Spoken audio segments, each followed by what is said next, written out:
Today I'm going to be cooking my steakhouse pork chops, and I have a cast iron skillet. Here's the pork chops. And I have the skillet to where it is going to sear them. Both sides have been seasoned, they've been sitting. They started out frozen. You want the skillet hot so it sears them. Okay.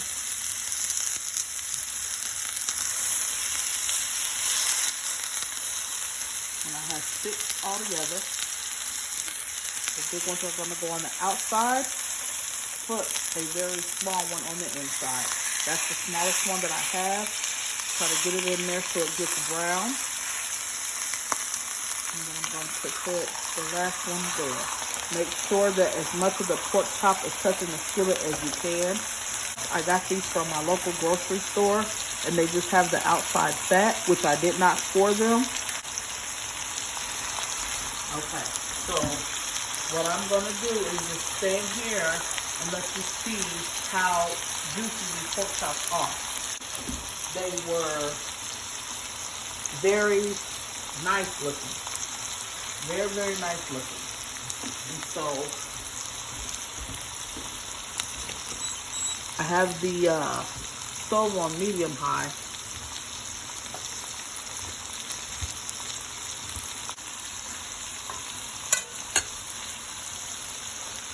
Okay, and so I'm gonna let this cook on the side that it's on, and then I will be back.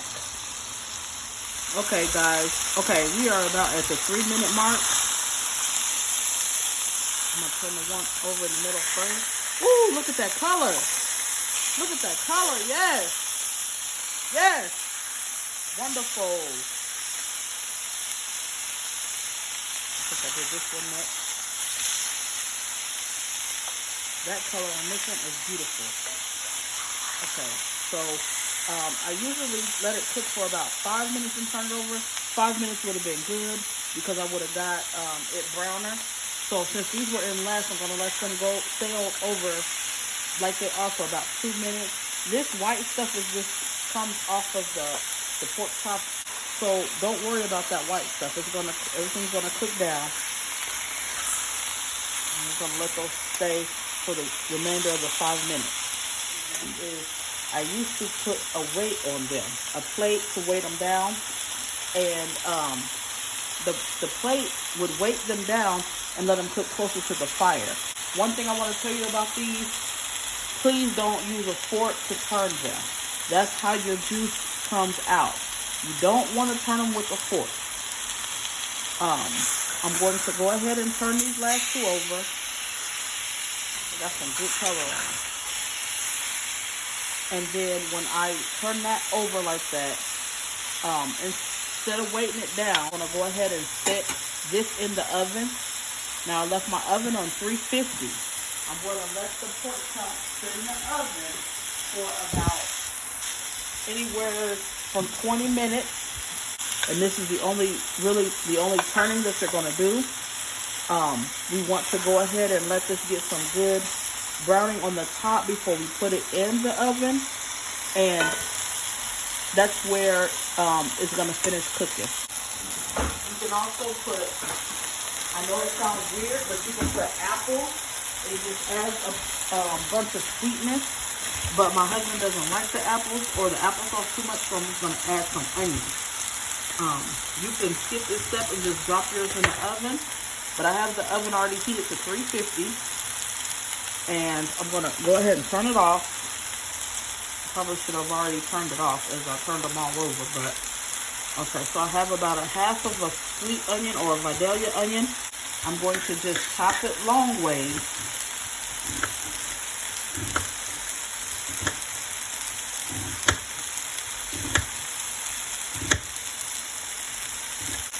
Lay them over the pork chop.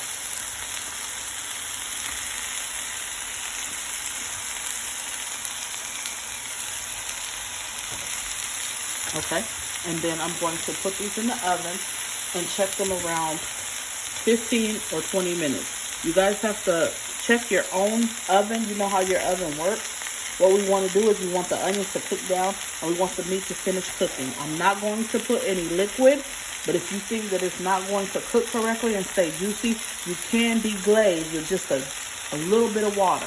My pork chops are juicy. I'm not going to add any liquid. Okay, I'll be back in about 20 minutes. Okay, guys, these have been in the oven for about 15 minutes. I went in and turned them over. Look at the color. And we want to put the onions at the bottom and let them go for about maybe another 5 or 10 minutes, and maybe 7.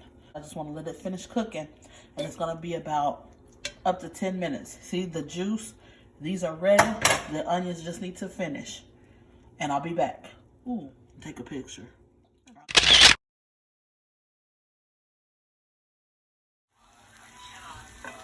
Okay, guys, I took these out of the oven. I let them cook for about 10 minutes. Put the onions on the bottom. I'm getting ready to feed my family after about 5 minutes of them sitting. You need to let them sit and let the juice redistribute for about 5 minutes before you cut them, so that they can, the juice can, it can be juicy when you cut it. So see these onions? I want to kind of set them on top, or you can plate this up. 5 minutes pass. Okay, be right back.